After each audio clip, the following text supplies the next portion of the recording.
Hi guys and welcome back to the channel Deepak Yadav Education. Welcome to the Daily Hindu News and Editorial Analysis of 26th of February 2025.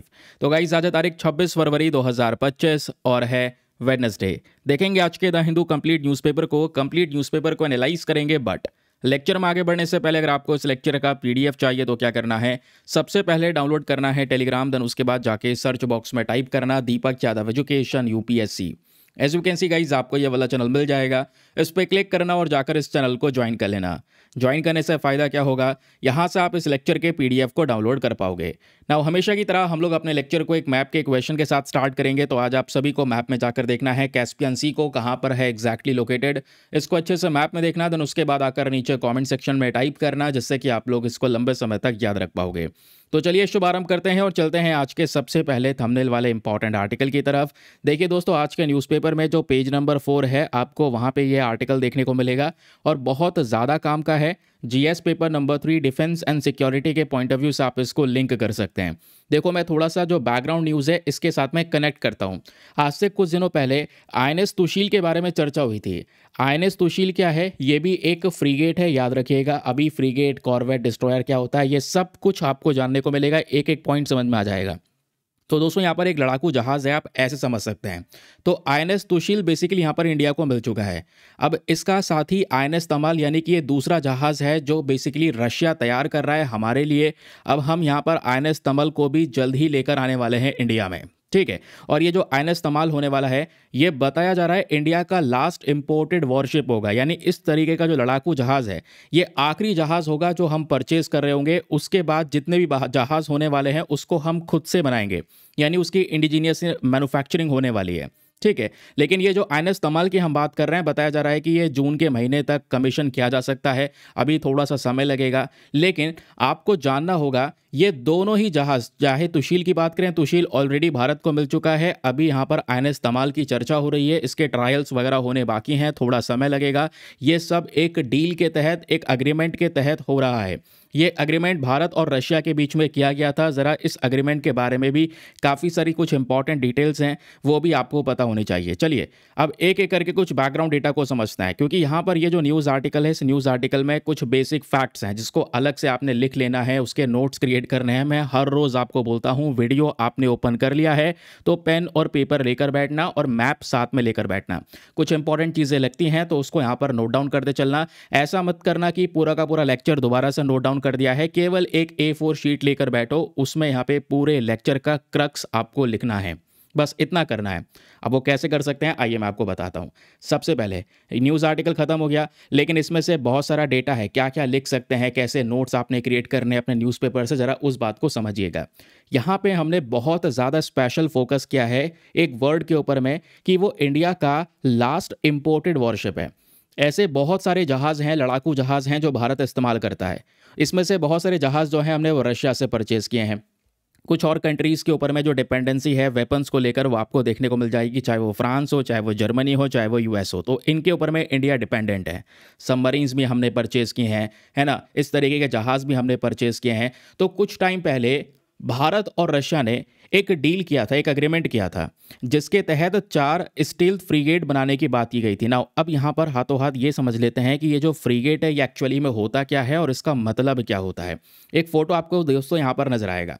देखिए, जो जहाज़ होते हैं ना, ये अलग अलग प्रकार के होते हैं। अब अलग अलग प्रकार बेसिकली यहाँ पर इनके अंदर में जो फीचर्स हैं वो अलग अलग डाल दिए जाते हैं। तो यहीं पर जब भी हम युद्ध की बात कर रहे होते हैं, हमारी नेवी को लड़ाकू जहाज़ चाहिए, ताकि समुद्र के अंदर में अगर कोई डिस्प्यूट क्रिएट होता है तो अपने दुश्मन को हम अच्छे से जवाब दे सकें। तो ऐसे सिचुएशन के लिए हमारे पास में इस प्रकार के 3 जहाज़ आपको नजर आएंगे, ठीक है। तो इसमें एक होता है डिस्ट्रॉयर, दूसरा होता है फ्रीगेट और तीसरा होता है कॉर्वेट। तो अभी जो हमने रशिया से ये दोनों परचेज किया है वो दोनों के दोनों फ्रीगेट हैं, याद रखिएगा। एक डील के तहत 2 फ्रीगेट और होंगे जिसको भारत के अंदर बनाएंगे रशिया की मदद से। अभी वो डील मैं आपको समझाऊंगा, अभी बस खाली मैं आपको थोड़ा सा बेसिक्स क्लियर करवा रहा हूँ। तो जो कॉर्वेट होता है ये सबसे छोटे साइज का जहाज होता है, ठीक है। अब देखो, ये तीनों के तीनों वैसे वॉरशिप हैं, याद रखिएगा, तीनों के तीनों लड़ाकू जहाज हैं। इन तीनों पे बहुत सारे हथियार यानी कि वेपन्स का हमने इस्तेमाल किया है ताकि दुश्मन को डिस्ट्रॉय कर सकें। कोई भी यहाँ पर केस आता है समुद्र में लड़ाई का, स्पेशली उस दौरान, तो कॉर्वेट होता है सबसे छोटा, उससे बड़ा होता है फ्रीगेट और उससे सबसे ज़्यादा बड़ा होता है डिस्ट्रॉयर। तो आप ऐसे समझ सकते हैं, कॉर्वेट छोटा है, फ्रिगेट यहाँ पर बीच में आता है, मीडियम साइज जहाज़ है जिसमें अगेन वेपन्स बहुत सारे लगे हुए हैं, और डिस्ट्रॉयर और मैसिव साइज़ का होता है। सबसे बड़े साइज़ का डिस्ट्रॉयर होता है, इसमें भी आपको मल्टीपल वेपन सिस्टम नज़र आते हैं दुश्मन को डिस्ट्रॉय करने के लिए। ठीक है, इतनी बात क्लियर हो गई। तो ये जो तमाल है ये क्या है, ये भी याद रखिएगा, हमारा स्टेल्थ फ्रीगेट है। ये एक फ्रीगेट है, स्टेल्थ फ्रीगेट। यहाँ पर स्टेल्थ वर्ड का मतलब क्या है? इसका मतलब यहाँ पर यह है कि हमने इसमें ऐसी टेक्नोलॉजी इस्तेमाल की है कि दुश्मन की रडार के पकड़ में यह जहाज़ नहीं आएगा, शांतिपूर्वक सीक्रेटली ऑपरेट कर पाएगा। ये बेसिकली हमारा मेन पर्पज़ है। इसमें एक और बात ध्यान रखना है, जैसे मैंने बोला भारत का ये आखिरी इंपोर्टेड जहाज़ होने वाला है। इसके भारत कोई भी जो वॉरशिप है उसको इंपोर्ट नहीं करेगा। इंपोर्ट ना करके हम उसको खुद से बनाएंगे। तो बेसिकली इससे आत्मनिर्भर भारत के ऊपर फोकस किया जा रहा है, सेल्फ रिलायंट इंडिया के ऊपर फोकस किया जा रहा है। और कल मैंने आपको बताया था किस प्रकार से इंडिया ने डिफेंस मैन्युफैक्चरिंग के अंदर में धीरे धीरे करके कितने सारे डेवलपमेंट्स ऑलरेडी कर लिए हैं। नाउ ये जो आर्टिकल आपको दिखा है, न्यूज़ आर्टिकल, इसके भी कुछ इंपॉर्टेंट की पॉइंट्स हैं। आइए ज़रा इसके बारे में बात करते हैं। आपसे क्वेश्चन बन जाए कि हाल ही में आईएनएस तमाल चर्चा में था, ये तमाल क्या है? तो आपको पता चल गया है ये एक प्रकार का फ्रीगेट है, यानी लड़ाकू जहाज़ है। तो ये किसके साथ में मिलकर हमने तैयार किया है? रशिया के साथ मिलकर तैयार किया है, क्योंकि रशिया के साथ में भारत ने 2016 में एक एग्रीमेंट किया था जिसका नाम है इंटर गवर्नमेंटल एग्रीमेंट। इस एग्रीमेंट के तहत हमने यह डिसाइड किया था रशिया से 4 जहाज़ को लेंगे। 2 तो रशिया बनाकर हमको देगा और 2 रशिया इंडिया में आकर बनाएगा, हमको यहाँ पर वो बनाना सिखाएगा। तो बेसिकली यहाँ पर इन ये जो स्टार्टिंग के 2 है, इसमें से एक है आईएनएस तुशील जो ऑलरेडी भारत को मिल चुका है पिछले साल दिसंबर में, है ना, ऑलरेडी इंडिया के पास में आ चुका है, बहुत सारे ट्रायल्स वगैरह कंप्लीट हो चुके हैं। जिसकी अभी हम बात करें वो है आईएनएस तमल।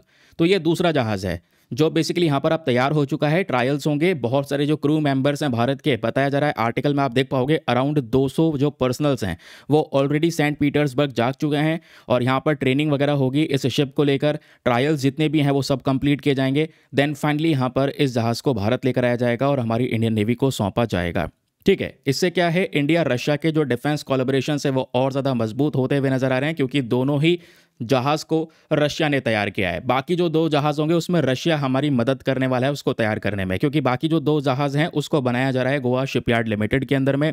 और यहाँ पर टेक्नोलॉजी ट्रांसफ़र को लेकर एग्रीमेंट किया, यानी कि बाकी जो 2 जहाज़ रशिया हमारे साथ में आकर बनाएगा उसमें टेक्नोलॉजी भी हमको वो प्रोवाइड करवाएगा, याद रखिएगा।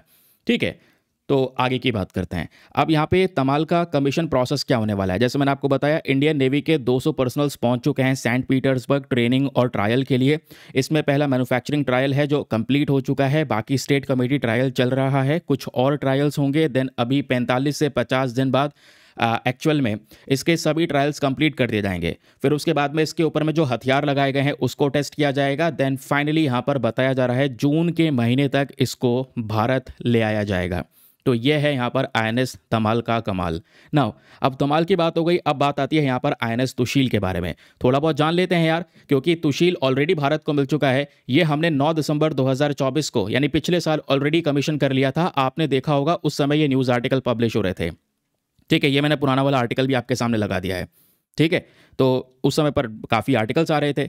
डिफेंस मिनिस्टर के प्रेजेंस में इसको कमीशन किया गया था, सबसे पहले रशिया के पोर्ट में, देन उसके बाद में ये भारत पहुंचा अपने होम पोर्ट कारवार में, है ना। एक बड़ा एरिया को कवर करते हुए 8 कंट्रीज़ को क्रॉस करते हुए यहाँ पर आईएनएस तुशील भारत आ चुका था।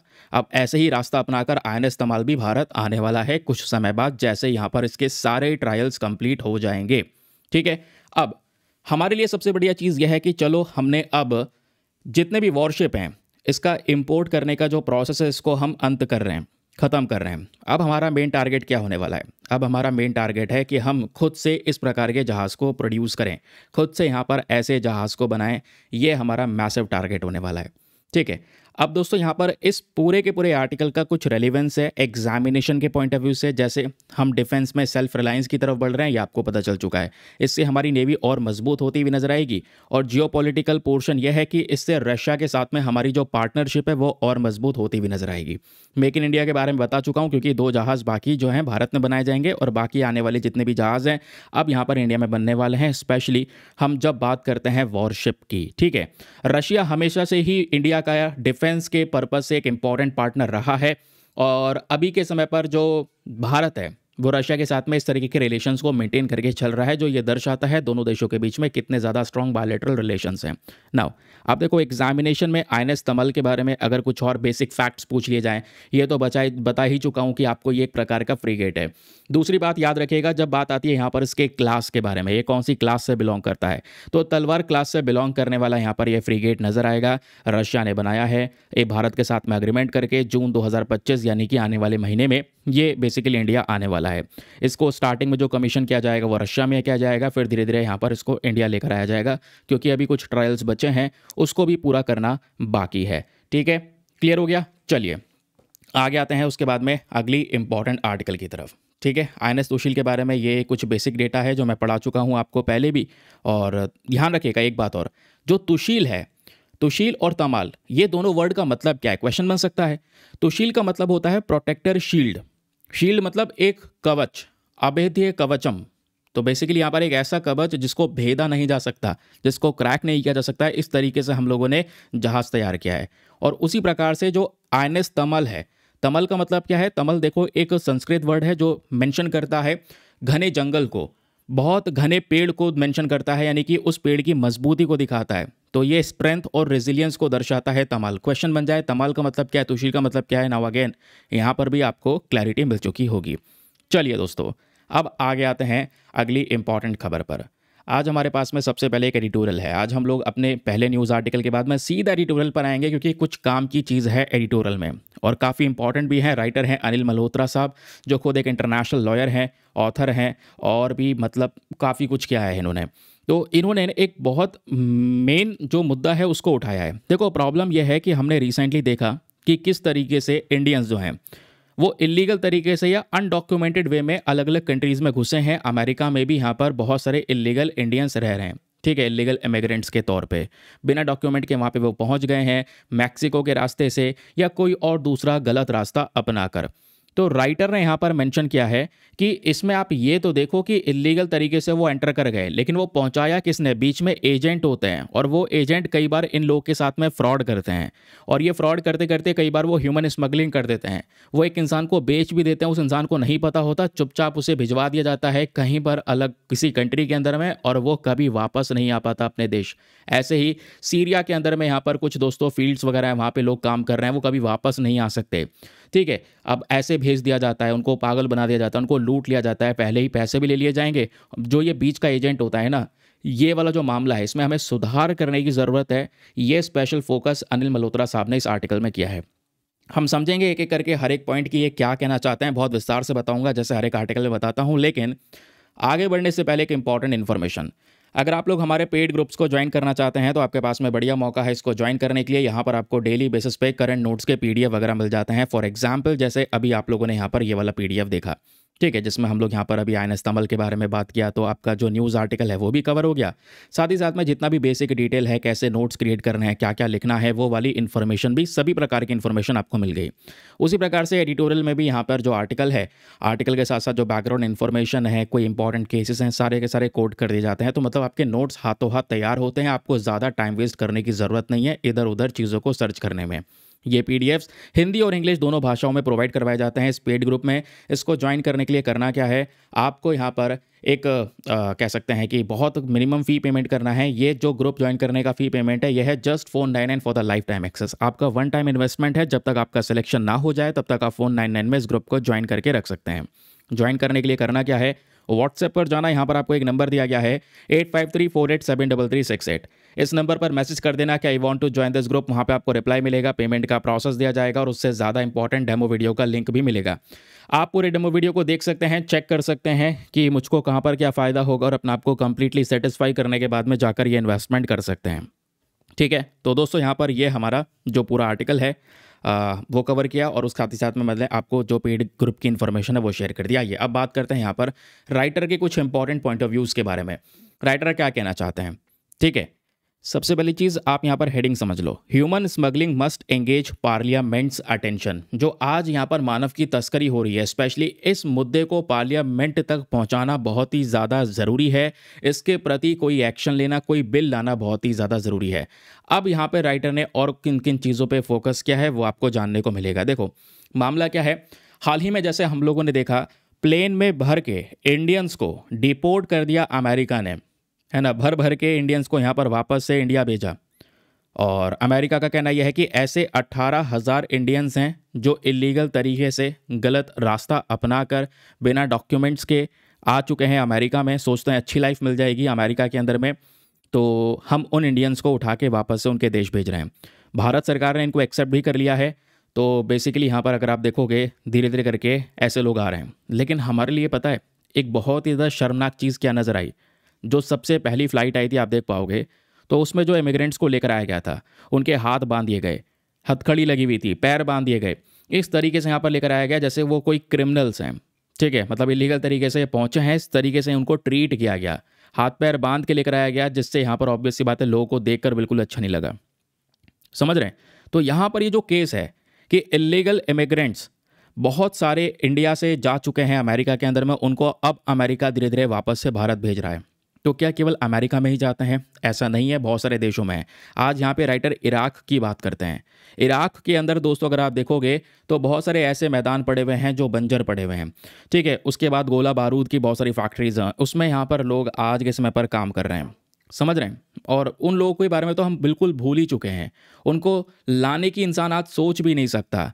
कई केसेस ऐसे हैं जहां पर बहुत सारे इंडियंस पहुंच गए हैं और वो कभी वापस भी नहीं आ सकते। हमें ये समझना होगा ये आखिरकार चल कैसे रहा है, ये इलीगल इमिग्रेशन का ये जो इशू है ये उठा कैसे। देखो, इलीगल इमिग्रेशन का मुद्दा उठने से पहले आपको ये भी जानना होगा एक देश में जाने के लिए क्या रिक्वायरमेंट होती है। फॉर एग्जाम्पल, अगर आप इंडिया से यूएसए जाना चाहते हैं तो यूएसए से आपको वीज़ा मांगना होगा, यानी यूएसए की परमिशन चाहिए होगी, और फिर भारत का पासपोर्ट होना चाहिए, सब कुछ अप्रूवल हो जाएगा, देन उसके बाद में आप इंडिया से यूएसए जा सकते हैं। अगर ऐसा नहीं होता है, कई बार वीज़ा हर किसी को नहीं मिल पाता है, तो वो सीधा यहाँ पे क्या करते हैं, भारत से मैक्सिको जाते हैं और बॉर्डर के ज़रिए यहाँ पे क्रॉस करके अमेरिका में इलीगल तरीके से पहुँच गए। आप सोचते हैं वहीं पर सेटल हो जाएंगे, वहीं पे काम मिल जाएगा, कुछ हो जाएगा, ठीक है, अमेरिका रख लेगा। बट ट्रंप ने यहाँ पर ऐसा नहीं करने दिया, ऐसे लोगों को उठा उठाकर वापस से उनके उनके देश भेजा। केवल इंडियंस यहाँ पर नहीं है दोस्तों, ग्वाटेमाला में कई लोग भेजे गए हैं, यूरोप से भी काफ़ी सारे लोग जाते हैं। ठीक है, याद रखेगा, चाइना भी से भी बहुत सारे लोग ऐसे हैं जो अनडॉक्यूमेंटेड वे में जा चुके हैं। तो सबको उठा उठा के अपने देश यहाँ पर करंट समय पर जो डोनाल्ड ट्रंप है वो भेज रहे हैं। ठीक है, अब राइटर का कहना यह है कि हर साल अनगिनत यहाँ पर इतने सारे यंग इंडियंस हैं जो इस प्रकार का इर्रेगुलर माइग्रेशन करते हैं। लेकिन ये इर्रेगुलर माइग्रेशन हो कैसे रहा है? उनको कहीं ना कहीं से सुझाव तो मिल रहा होगा ना, उन्होंने जाने की कोशिश की, नहीं जा पाए, तो कोई बीच का यहाँ पर जो एजेंट होता है, जो ट्रैवल एजेंट होता है ना, कई बार मतलब एक ट्रैवल एजेंट को क्वालिफाई करने का तरीका होता है, बहुत सारे रियल एजेंट्स होते हैं, लेकिन यहीं पर बहुत सारे बिचौलिया ऐसे हैं जो बिल्कुल फ्रॉड हैं, एक इंसान को लूटने की कोशिश करते हैं। केवल उसको यहाँ पर ये बताते हैं कि आपको जाना है, आप जा सकते हैं, इतना पैसा लगेगा, मैं आपको वहाँ पे पहुँचा दूंगा, वहाँ पे आपको काम मिल जाएगा, अपना ज़िंदगी आराम से यहाँ पर आपका निकल जाएगा। इस तरीके की यहाँ पे कहानी वगैरह बनाकर उसके सामने उसको विश्वास दिलाकर वो व्यक्ति पैसे अरेंज कर लेता है, जैसे भी हो, रिलेटिव से लेना हो, कैसे भी हो, है ना, उसने अरेंज करके पैसे दे दिए, ये इंसान उसको भेज भी देता है गलत रास्ते के जरिए। फिर उसके साथ में क्या हो रहा है दोस्तों, आप ये सुनिए। अब राइटर कहते हैं कि इस प्रकार का जो ये इलीगल इमिग्रेशन है और यहाँ पर इस प्रकार के जो बिचौलिए इस चीज़ को सपोर्ट कर रहे हैं, ऐसे केसेस पंजाब, हरियाणा, हिमाचल प्रदेश, जम्मू कश्मीर, केरला और गुजरात से तो सबसे ज़्यादा हैं। और यहाँ पर इसको हम क्या बोलेंगे, ह्यूमन स्मगलिंग ही तो बोलेंगे, कि एक इंसान की गलत तरीके से एंट्री करवा रहे हैं, है ना। इसको कई बार यहाँ पे कबूतरबाजी बोल दिया जाता है। और ये एक प्रकार का बहुत ही ज़्यादा प्रॉफिटेबल ट्रेड है। जो ये बिचौलिया है बहुत पैसे कमा लेते हैं, एक इंसान से लाखों लाखों रुपए ले लेते हैं कि एक व्यक्ति को यहाँ पर भेजने के लिए, फिर उसको उल्टे सीधे रास्ते के थ्रू भेजते हैं। ऐसे रास्ते अपनाए जाते हैं जहाँ पर एक इंसान की जान को भी खतरा हो सकता है।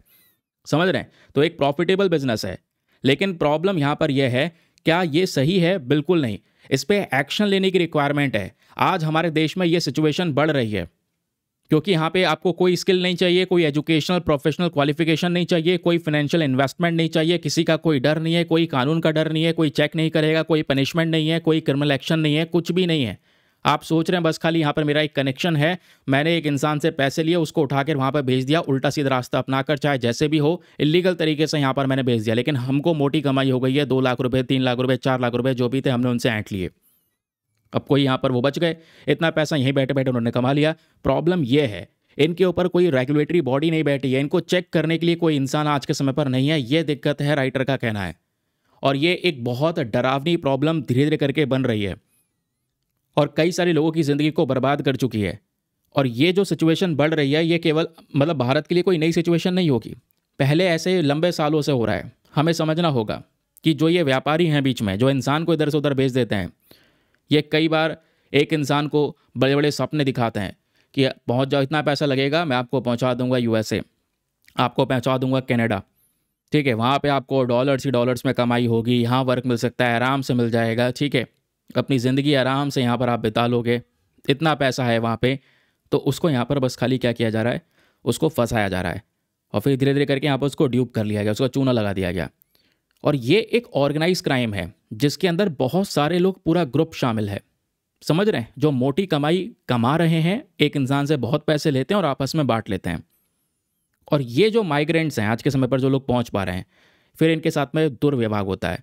गलती से यहाँ पर मतलब जो भी है, उन्होंने जो भी रास्ता अपनाया, वो सोच रहे थे कि यार अच्छा काम मिल जाएगा, बढ़िया तरीके से ग्रो हो जाएंगे, लाइफ सेटल हो जाएगी। लेकिन क्या हुआ, एट द लास्ट उनको कई बार अपनी जान खतरे में डालनी पड़ जाती है। दुनिया भर में ऐसे बहुत सारे केसेस हैं। कई बार कंटेनर्स में छिपा के लोगों को भेजा जाता है, उसमें ही दम घुट के उनकी जान चली जाती है। कई बार रेगिस्तान के ज़रिए भेजा जाता है, इतनी तड़पती गर्मी में यहाँ पर उस इंसान की जान चली जाती है। कई बार समुद्र के ज़रिए भेजा जाता है, उल्टा सीधा रास्ता अपना के, बेकार सी बोट में बैठा के, तो ऐसे झोंके में यहाँ पर वो बोट डूब जाती है। और कोई इंसान अगर पहुँच जाता है तो उसको मिला जुला के काम क्या मिला, लेबर का। ज़बरदस्ती यहाँ पर उससे लेबरिंग का काम करवाया जा रहा है, मजदूर बना दिया गया है। वो बहुत ज़्यादा स्ट्रगल कर रहा है, ठीक है, उसकी जो एक लाइफ थी, ह्यूमन लाइफ थी, वो ये सोच रहा था यार इससे अच्छा तो मैं घर पे ही था, इंडिया में ही था, कुछ ना कुछ कर लेता। लेकिन जो उसकी लाइफ है वो पूरी तरह से बर्बाद हो चुकी है। अब एक तो फोर्स लेबरिंग भी करवाई जा रही है, बस खाली खाने को खाना दिया जा रहा है, कोई पैसा कुछ भी नहीं, और ज़बरदस्ती काम करेगा इंसान, और वो अपने घर दोबारा जाने की सोच भी नहीं सकता।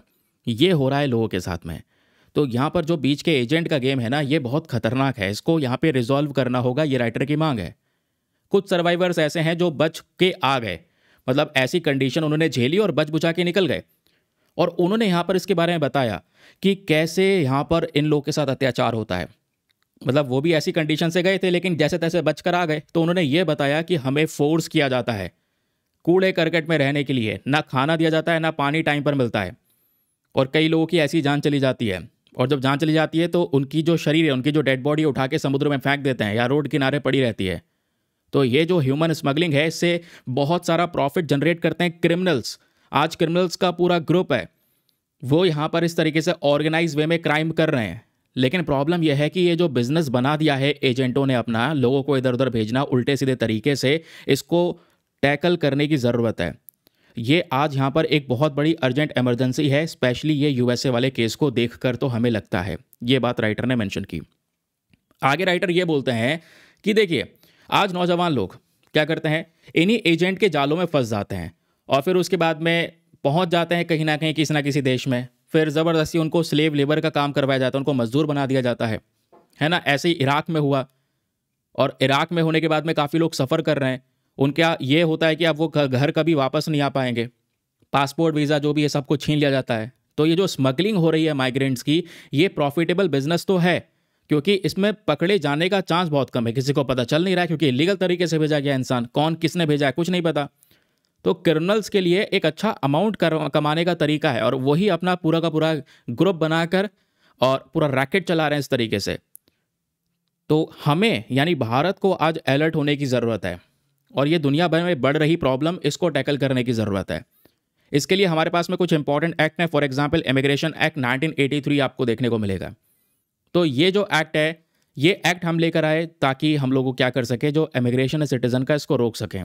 लेकिन इस एक्ट में कोई ह्यूमन स्मगलिंग की बात ही नहीं हुई। इस एक्ट में जिस प्रॉब्लम को टैकल करना था कि हाँ इलीगल तरीके से ऐसे एजेंट भी बीच में है ना, ऐसे लोग हैं जो पूरा एक क्राइम कर रहे हैं इस प्रकार का, उनकी कोई बात ही नहीं हुई। तो राइटर बोलते हैं कि भाई अब जागने का समय आ चुका है, कब तक सोओगे। पार्लियामेंट को कोई भी अपना ज़रा सा भी समय बर्बाद नहीं करना है इस मामले में सोचने के लिए। जो इंडियन ह्यूमन की स्मगलिंग हो रही है, फटाफट इसको लेकर लॉ बनाया जाए। और स्टेट्स अपने लॉज बना सकते हैं, कुछ राज्य सरकारों ने अपने लॉ बनाए हैं, लेकिन बना लिए हैं, उसको सही से लागू नहीं कर पाए हैं। तो ऐसा हम लोग भी यहाँ पर एक बिल लेकर आए थे, immigration overseas mobility facilitation welfare bill. लेकिन प्रॉब्लम यहाँ पर यह है कि आज तक उसके बारे में कोई चर्चा नहीं हुई। तो इस पर्टिकुलर केस में सरकार की जो सरकार पंजाब की सरकार है, बेसिकली यहाँ पर हम कह सकते हैं कि उनका ज़्यादा बढ़िया काम रहा है। पंजाब की सरकार ने कुछ यहाँ पर इस प्रकार के एफर्ट्स लगाए, बट ऑब्वियस सी बात है केवल ये एफर्ट्स थे, क्योंकि 2012 में उन्होंने एक एक्ट को पास किया जिसका नाम है Punjab travel professional regulation act.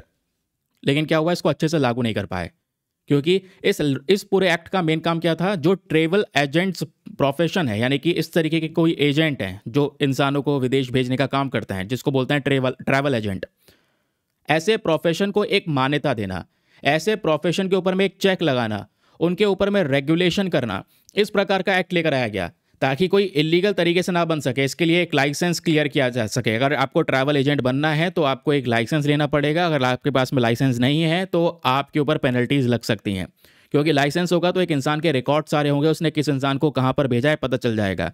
ऐसे आधार पे यहाँ पर ऐसे ट्रैवल एजेंट्स जो एक इंसान की तस्करी कर रहे होंगे, किसी इंसान को बेच दिया जाता है, उसे पता भी नहीं होता, जब वो जहाँ वहाँ चले जाता है तब पता चलता है कि अब आ गए हो आप, वापस घर नहीं जा सकते।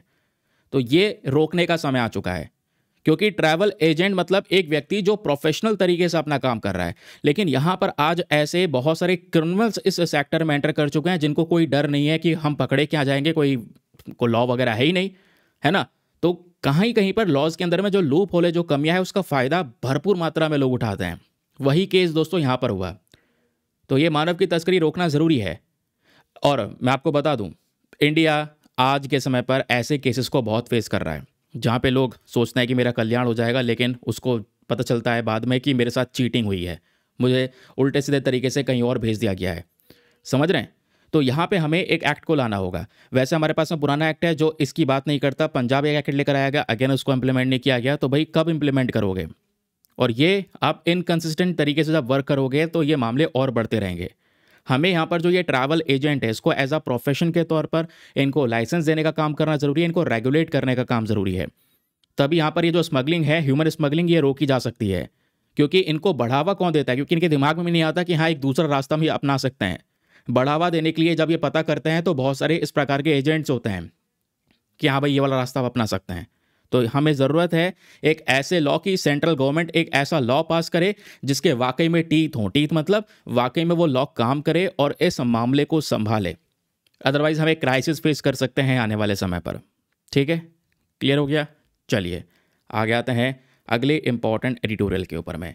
एक एडिटोरियल पिछले कुछ दिनों से काफ़ी लंबे समय से रुका हुआ है कि कब डिस्कस करेंगे। चलिए बात कर लेते हैं आज, जिसके बारे में भी हाथों हाथ बात हो रही है, rarest of the rare doctrine के बारे में।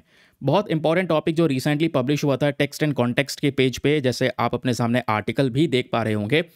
हम इस मैटर में कुछ सुप्रीम कोर्ट के जजमेंट्स वगैरह पे भी स्पेशल फोकस करने वाले हैं, जो बहुत ही ज़्यादा ज़रूरी है और आपको अच्छी तरीके से दोस्तों चीज़ों को सुनना होगा। ठीक है, क्योंकि ये काम का है, स्पेशली पॉलिटी के पॉइंट ऑफ व्यू से याद रखिएगा। अब क्या क्या चीज़ें पूछी जा सकती हैं, आइए मैं आपको बताता हूँ। हम यहाँ पर इस आर्टिकल को या इस एडिटोरियल को क्यों डिस्कस कर रहे हैं? क्योंकि यहाँ पे बात हो रही है rarest of the rare doctrine. Rare क्या? जो बहुत कम ही से ही देखने को मिले। इंडिया में आपको पता है डेथ पेनल्टी जो है, यानी कि मौत की सज़ा, वो भी सुनाई जाती है, डेथ पेनल्टी दी जाती है। लेकिन कुछ केसेस हुए हैं सुप्रीम कोर्ट के, for example Bachchan Singh versus state of Punjab 1980। ऐसा एक केस हुआ 1980 का, जहाँ पे बोला गया कि ठीक है मौत की सज़ा दी जा सकती है, लोगों को फांसी की सज़ा सुनाई जा सकती है, बट यहाँ पर एक ट्विस्ट है, वो case rarest of the rare होना चाहिए। समझ रहे हैं? रेयरेस्ट ऑफ द रेयर, कि ऐसा कोई केस ही नहीं था, कोई रेप का केस है जिसने ब्रूटली निर्दयी तरीके से उसका मर्डर कर दिया, ऐसा कोई केस है rarest of the rare case, तब उसको फांसी की सज़ा सुनाई जाएगी जो भी यहाँ पर मुजरिम होगा। ठीक है, ऐसे छोटे मोटे केसेस में ये फांसी की सज़ा नहीं सुनाई जा सकती। ज़्यादा से ज़्यादा आज कौन सी कैद है? उम्र कैद, कि जीवन भर के लिए यहाँ पर उसको जेल में बंद कर दिया जा सकता है, बस। लेकिन जब डेथ पेनल्टी की बात आएगी, जब एक मौत की सज़ा सुनाने की बात आएगी, फांसी की सज़ा सुनाने की बात आएगी, तब बेसिकली यहाँ पर याद रखिएगा दोस्तों, ये rarest of the rare doctrine को फॉलो किया जाएगा। देखा जाएगा कि भाई ये वाकई में जो केस है रेयर है या नहीं है। तो कहोगे सही तो है, गलत क्या है? क्योंकि दुनिया भर में बहुत सारे कंट्रीज़ ऐसे हैं जिन्होंने डेथ पेनल्टी को बैन कर दिया है, कैपिटल पनिशमेंट जिसको हम बोलते हैं, मौत की सज़ा को। ठीक है, उन्होंने हटा दिया है। उन्होंने भी यहाँ पे जो मैक्सिमम सज़ा रखी है वो ये रखी है कि उम्र कैद करवा दो, जीवन भर के लिए जेल करवा दो। लेकिन भारत में डेथ पेनल्टी हमने रखी है, ठीक है, और काफ़ी लोगों की मांग है, ऑब्वियस सी बात है, कोई ऐसे घिनौने केस आता है वहाँ पर डेथ पेनल्टी मिलनी चाहिए एक इंसान को, तभी दूसरों के लिए सीख मिलेगी। लेकिन प्रॉब्लम यह है कि आज भारत के अंदर जो ये डेथ पेनल्टी दी जा रही है और इसके पीछे जो ये कॉन्सेप्ट ऐड कर दिया गया है रेयरेस्ट ऑफ द रेयर, इस कॉन्सेप्ट में कमी है। इस डॉक्ट्रिन के अंदर में प्रॉपर डेफिनेशन नहीं है। आप किस चीज को रेयरेस्ट ऑफ द रेयर बोलेंगे? क्या आपने इसमें डिफाइन किया है कि हाँ भाई इस तरीके का रेप होगा, इस तरीके का मर्डर होगा तो बेसिकली यहां पर वो rarest of the rare case आएगा? कोई डेफिनेशन है? कोई भी डेफिनेशन नहीं है। इस वजह से यहां पर जो केसेस ट्रीट हो रहे हैं उनके बीच में डिस्क्रिमिनेशन है, भेदभाव हो रहा है। फॉर एग्जाम्पल मैं आपको केस स्टडी बताता हूं। ये दो केस आप सुनिए। वैसे ये दोनों के दोनों केस मैंने आपको पढ़ा रखे हैं। ये वाला केस तो अभी जनवरी के महीने में पढ़ाया था, ये वाला केस पिछले साल पढ़ाया था। ये तो पता ही है आपको, आरजीकर मेडिकल कॉलेज वाला, कोलकाता के अंदर जो ये आरजीकर मेडिकल कॉलेज है, यहाँ पर एक female post graduate trainee doctor का रेप हुआ। ब्रूटली तरीके से यहाँ पर मर्डर कर दिया गया हॉस्पिटल के अंदर ही, सेमिनार रूम के अंदर में। और जो मुजरिम है, फाइनली यहाँ पर जब मुजरिम बाद में मिला तो उसका नाम निकला संजय रॉय। तो जो संजय रॉय है एक सिविक वॉलंटियर था, ये मुजरिम साबित हुआ कुछ एविडेंस के आधार पे, फॉरेंसिक एविडेंस हुए, उसके आधार पे बोला गया कि हाँ इसी ने ही ये हरकत की है, ये घिनौना काम किया है। लेकिन जब ये केस कोर्ट में गया तो आप सुनिए, संजय रॉय को, क्योंकि अब इसने रेप भी किया है, ब्रूटली तरीके से मर्डर भी किया है, तो आप कहोगे भाई बिल्कुल कैपिटल पनिशमेंट मिलना चाहिए, फांसी की सजा तो मिलनी चाहिए इसे हर हाल में। लेकिन क्या हुआ, जब कोर्ट में केस गया, कोर्ट ने बोला नहीं, ये crime rarest of the rare category में नहीं आता। तो इस वजह से यहाँ पर उस इंसान को कोई फांसी की सज़ा नहीं मिलेगी, उसको लाइफ इम्प्रिजनमेंट दे देते हैं, जीवन भर वो जेल में रहेगा, ये सज़ा है उसके लिए। तो काफ़ी लोग कहेंगे ठीक है, रेयरेस्ट ऑफ द रेयर भी सही है, अब यहाँ पर जीवन भर के लिए उसको बंद कर दिया गया है, वो भी सही है ना। लेकिन प्रॉब्लम पता है क्या है, आपने रेयरेस्ट ऑफ द रेयर का केस का यहाँ पर कोई भी टैग जो है इस केस में इस्तेमाल नहीं किया। बट ऐसे ही दोस्तों केरला 2022 का केस निकल कर आया, शेरोन राज मर्डर केस, आपने सुना होगा, अभी जनवरी के महीने में पढ़ाया था, थंबनेल भी लगाया था। इसमें यहाँ पर क्या हुआ, एक लड़की है ग्रीष्मा, इसने अपने बॉयफ्रेंड को जहर दे के मार दिया, शेरोन राज को, है ना। उसके आयुर्वेदिक ड्रिंक में कोई पॉइजन मिलाया, जिसको जो एक पेस्टिसाइड है, मिलाने के बाद में अब क्या हुआ, धीरे धीरे कर उसके ऑर्गन फेलियर हो गए और 11 दिन बाद यहाँ पर उसकी डेथ हो गई। तो अब क्या हुआ, ये केस कोर्ट के पास में गया और ये लड़की मुजरिम साबित हुई, ग्रीष्मा। अब ये मुजरिम साबित हुई और यहाँ पर इसने ये मर्डर किया, मर्डर के चार्जेस लगे। लेकिन क्वेश्चन यहाँ पर क्या है, इसको डेथ पेनल्टी दे दी गई, इस लड़की को फांसी की सजा सुनाई गई और कोर्ट ने बोला कि ये रेयरेस्ट ऑफ द रेयर है। ये क्या चक्कर है? अगर आपने यहाँ पर इस वाले केस को रेयरेस्ट ऑफ द रेयर कह दिया है केरला की कोर्ट की साइड से जो ये केस आया है, तो आरजीकर मेडिकल कॉलेज ये वाला रेयर केस नहीं था क्या? ये तो और ज़्यादा ब्रूटल केस नज़र आया था। तो मेंशन तो यही किया जा रहा है कि आज भारत के पास में rarest of the rare case की कोई डेफिनेशन है ही नहीं, किसी में यहाँ पर कोई सज़ा नहीं, मतलब ज़िंदगी भर की सज़ा दे दी कि वो जेल में बंद रहेगा। और ऐसे केस में यहाँ पर जो दूसरा वाला केस है उसके अंदर में यहाँ पर उसको डेथ पेनल्टी सुना दी गई उस लड़की को। तो राइटर बोलते हैं डिफरेंस है इसमें, दोनों केसेस में ही मर्डर हुए हैं और कोर्ट ने यहाँ पर अपने हिसाब से डिसाइड कर लिया कि ये रेयर है, ये रेयर नहीं है। तो यहाँ शुरू होती है हमारे लिए प्रॉब्लम, हम कैसे डेथ पेनल्टी को अप्लाई कर रहे हैं। यहाँ पे बहुत सारे जो क्वेश्चंस हैं वो उठते हुए नजर आते हैं। नाउ अब हमारे सामने दोस्तों कुछ इंपॉर्टेंट आर्टिकल जरा सुनिएगा। यहाँ पर मेंशन किया जा रहा है लीगल बैकग्राउंड के बारे में, rarest of the rare doctrine की एग्जैक्ट कहानी क्या है, जरा ये सुनिएगा, कैसे ये कॉन्सेप्ट आया। आज हम लोग जब बात करते हैं डेथ पेनल्टी की, मृत्यु दंड की, तो संविधान यहाँ पर क्या बोलता है मृत्यु दंड को लेकर? सुप्रीम कोर्ट ने डेथ पेनल्टी को सपोर्ट किया था Jagmohan Singh versus state of UP वाले केस में, जो 1972 का केस था। बोला था कि हाँ भाई ये डेथ पेनल्टी, मृत्यु दंड होना चाहिए, बना रहना चाहिए, क्योंकि कई बार मांग हुई है कि कैपिटल पनिशमेंट भारत में बंद होना चाहिए, बैन कर देना चाहिए, जैसे कुछ कंट्रीज में किया गया है। बट यहाँ पर क्या हुआ, सुप्रीम कोर्ट ने बोला नहीं, बैन नहीं करेंगे, डेथ पेनल्टी लगेगी। लेकिन पेटिशनर यहाँ पर यह आर्ग्यू करता है कि अगर एक इंसान को कैपिटल पनिशमेंट दिया जाता है, उसको अगर हम मृत्यु दंड दे देते हैं, तो क्या उसके फंडामेंटल राइट्स वायलेट नहीं हो रहे हैं? Article 14 equality before law, article 19 freedom of life, article 21 right to life and liberty, ये वायलेट नहीं हो रहे हैं? कोर्ट ने ये बोला कि डेथ पेनल्टी देखो कॉन्स्टिट्यूशनल है आर्टिकल 21 के तहत, और यहाँ पर याद रखिएगा ये सब जो फ्रीडम आपको मिली है इसमें रिस्ट्रिक्शंस भी हैं, ये प्रॉपर मात्रा में फ्रीडम नहीं है कि फ्रीडम है तो आप कुछ भी करेंगे। अब कोर्ट ने इस वजह से जो कैपिटल पनिशमेंट है इसको बरकरार रखा कि ये बना रहेगा। फिर 1980 में जो केस हुआ, यहाँ पे ये बोला कि ठीक है चलो इतना प्रेशर पड़ ही रहा है तो हम एक चीज़ ऐड कर देते हैं कि मृत्युदंड तो दिया जाएगा, लेकिन rarest of the rare case में दिया जाएगा। ये बात 1980 में कोर्ट की साइड से बोली गई। लेकिन प्रॉब्लम ये थी कि रेयर केस होगा क्या, कौन सा केस को रेयर कहा जाएगा, कौन से केस को रेयर नहीं कहा जाएगा, इसकी कोई क्लियर डेफिनेशन नहीं थी, जिसकी वजह से आज भी अलग अलग जजमेंट्स के बीच में कॉन्फ्लिक्ट्स बने रहते हैं। जैसे अभी हमने डिस्कस किया केरला वाला और कोलकाता वाला केस। फिर अब धीरे धीरे कहानी आगे बढ़ती है। आप देखोगे शुरुआत यहाँ से हुई 1972 से, 1980 में केस हो गया। अब इसके 3 साल बाद 1983 में एक और केस हुआ, मच्छी Singh versus state of Punjab. अब यहाँ पर इस केस में सुप्रीम कोर्ट ने 5 अलग अलग क्राइटेरियाज को मेंशन किया कि जब डेथ पेनल्टी है इसको हम जस्टिफाई कर सकते हैं इन 5 केसेस में, इन 5 आधार पे। सबसे पहला कि एक इंसान यहाँ पर किस तरीके से मर्डर करता है। अगर वो मर्डर बहुत निर्दयी तरीके से ब्रूटली किया गया है तो यहाँ पर उसको फांसी की सजा होगी, वो रेयर केस कहलाएगा। ये बात सुप्रीम कोर्ट ने इसमें बोला। दूसरा यहाँ पे इन्होंने जो क्राइटेरिया ऐड किया वो है मोटिव ऑफ द मर्डर, कि ये जो मर्डर है वो किस मोटिव से किया गया है। फिर उसके बाद में सोशल ऑफ एबोरेंट नेचर, ठीक है, कि अगर उस केस ने यहाँ पर बहुत ज़्यादा सोशल अनरेस्ट क्रिएट कर दिया है, सोसाइटी के अंदर में बहुत ज़्यादा नफरत फैलाने की कोशिश कर दी है, बहुत दंगे हो रहे हैं, बहुत नुकसान हो चुका है, तो ऐसे केसेस में भी यहाँ पर ये रेयरेस्ट ऑफ द रेयर कहलाएगा। फिर मैग्नीट्यूड ऑफ द क्राइम, कि बहुत सारे लोग, मान लो किसी ने बहुत सारे लोगों को मार दिया, मल्टीपल पीपल की जान चली जा चुकी है, तो उस क्राइम का वॉल्यूम क्या था। फिर पर्सनैलिटी ऑफ द विक्टिम, जो विक्टिम है वो बच्चा है, मतलब कि जो पीड़ित है जिसके साथ में अपराध हुआ है वो बच्चा है, महिला है, कोई एल्डरली है या हेल्पलेस पर्सन है, किसके साथ क्या हुआ है वो देखा जाएगा। उसके आधार पे हम क्या डिसाइड करेंगे, ये रेयरेस्ट ऑफ द रेयर। इतना सब कुछ कहने के बावजूद भी दोस्तों आज यहाँ पे डेफिनेशन में कमी है, क्योंकि ऐसे केसेस आए, इसमें बार बार रिवीजन किया गया, बार बार चीज़ों को बदलाव किया गया, समझ रहे हैं। लेकिन प्रॉब्लम यही रही कि आज भी हमारे पास में कोई क्लियर कट डेफिनेशन नहीं है कि rarest of the rare case कौन सा होगा। ये बात राइटर यहाँ पर मेंशन करते हैं। अब चलिए बात करते हैं कि जुडिशियल डिस्क्रेशन की।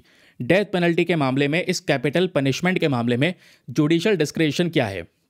देखो प्रॉब्लम यह है कि जो कोर्ट है, कोर्ट ने rarest of the rare doctrine को अप्लाई तो कर दिया, लेकिन वो हर केस में अलग अलग तरीके से अप्लाई कर रहे हैं। ये हमारे लिए प्रॉब्लम है, ये कंफ्यूजिंग केस है।